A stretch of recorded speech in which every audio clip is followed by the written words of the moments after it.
안녕하세요. 김상철 목사입니다.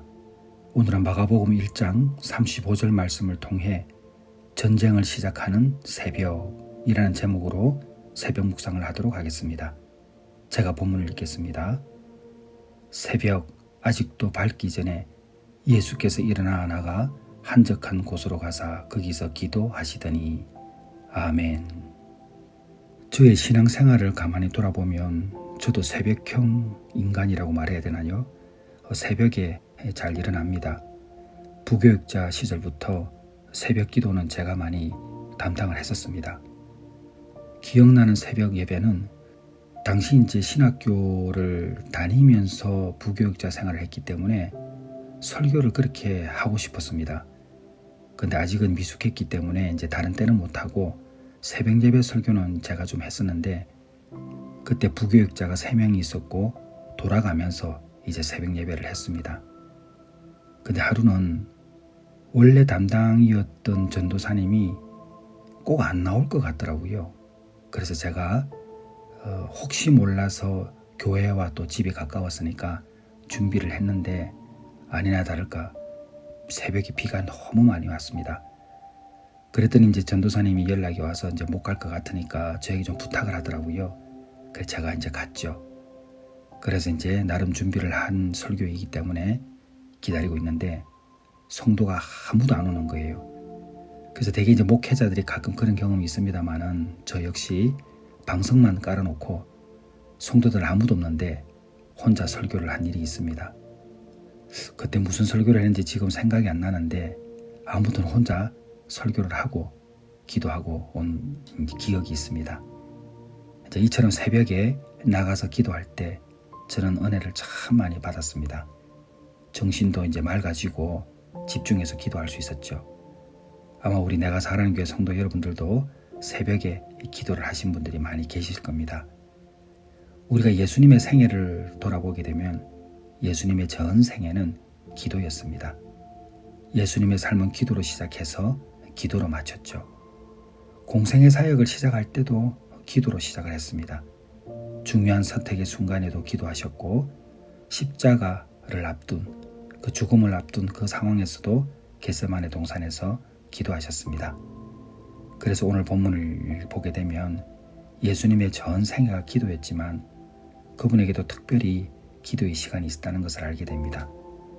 새벽 아직도 밝기 전에 사람들의 요구 또 사역의 분주함 이런 것들이 시작되기 전에 예수님은 한적한 곳으로 가셔서 기도하셨습니다. 왜 그랬을까요? 하루를 시작하시기 전에 하나님 아버지의 뜻을 확인하기 위함이었을 것입니다. 사람들의 기대가 아니라 하나님께서 하시는 그 말씀에 집중하기 위해서 새벽에 가신 것이었죠. 마가복음 1장을 보게 되면 예수님의 하루는 진짜 정신없습니다. 숨 돌릴 틈도 없죠. 회당에서 가르치시고 귀신도 내쫓으시고 베드로의 장모도 고치시고 해질 무렵에는 온 동네가 다 모여듭니다. 그야말로 영적인 전쟁 연속이었다는 것을 알 수 있습니다. 그리고 그 다음날 새벽 예수님은 또다시 기도하십니다. 우리는 너무 바빠서 기도하지 못한다고 말을 자주 합니다. 그런데 바쁠 때일수록 우리가 기도해야 된다는 것도 여러분 아시지 않습니까? 아무리 바빠도 기도하셔야 됩니다. 저는 새벽 기도를 통해서 받은 은혜가 너무 크기 때문에 분명히 여러분께 말씀드릴 수 있습니다. 그리고 여러분들도 마찬가지예요. 과거의 신앙생활을 한번 돌아보십시오. 새벽에 하나님과 깊은 영적인 교제는 기도라는 것을 알고 계실 겁니다. 그리고 기도는 왜 중요하냐 이렇게 물어본다면 영적 전쟁의 가장 중요한 수단입니다. 우리가 전쟁을 하게 되더라도 통신이 끊기면 어떻게 됩니까? 완전 지휘체계도 엉망이 되고 뭐가 필요한지 말도 못하고 결국은 당하거든요. 기도는 하나님 아버지와의 대화입니다. 그리고 기도를 통해서 하나님께서 하시는 말씀을 그 명령을 우리가 듣게 되는 것이죠. 우리가 만약 하루를 기도 없이 시작한다면 통신이 끊겨버린 군대와 같습니다. 그러므로 우리는 예수님의 부대 아닙니까? 군대죠. 그렇기 때문에 새벽에 하나님과의 깊은 교제가 필요합니다.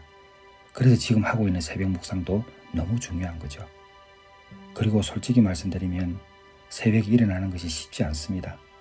바울도 자신의 신앙생활을 돌아보면서 이렇게 말했죠. 내가 내 몸을 쳐 복종하게 함은 쉽지 않다는 거예요. 그래서 기도는 감정을 이렇게 해야 되겠다 생각해서 되는 게 절대 안 됩니다.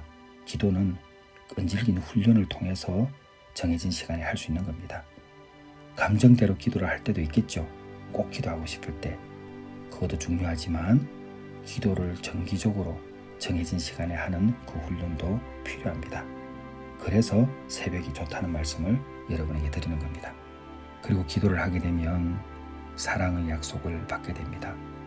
사랑하는 사람을 만나기 위해서 우리는 어떻게 합니까? 시간을 내고 기다리고 만나고 교제하는 그런 시간을 갖습니다. 이처럼 기도는 우리가 하나님의 사랑 안에 머물고 하나님을 우리가 영접했다. 우리 예수님을 영접했다는 것은 뭐라고 그랬습니까? 같이 사는 거라고 그러셨잖아요. 그래서 같이 살기 위해서 우리는 기도를 하는 겁니다. 사랑하는 성도 여러분, 지금 사순절 기간 동안에 새벽 묵상 여러분이 너무 잘하고 계십니다. 혹시나 이제 지쳐버릴 수 있는 시간쯤 되었다고 보기 때문에 오늘 새벽 시간이 중요한지를 다시 한번 여러분께 말씀을 드렸습니다. 여러분, 새벽의 역사가 일어납니다. 저도 새벽에 구했던 기도 제목들 다 돌아보면 응답 받았습니다. 여러분이 새벽을 깨우는 그 믿음을 가지고 하나님과 깊은 교제를 할 때 우리 아버지께서 역사해 주실 줄 믿습니다. 기도하겠습니다. 하나님 아버지, 새벽 미명에 일어나 기도하는 훈련을 통해서 하루의 첫 시간을 아버지께 드리게 하여 주옵소서. 그리고 주께서 하시는 그 말씀을 저희가 온전히 듣고 하루를 살아갈 수 있도록 인도하여 주옵소서. 예수님의 이름으로 기도드렸사옵나이다. 아멘.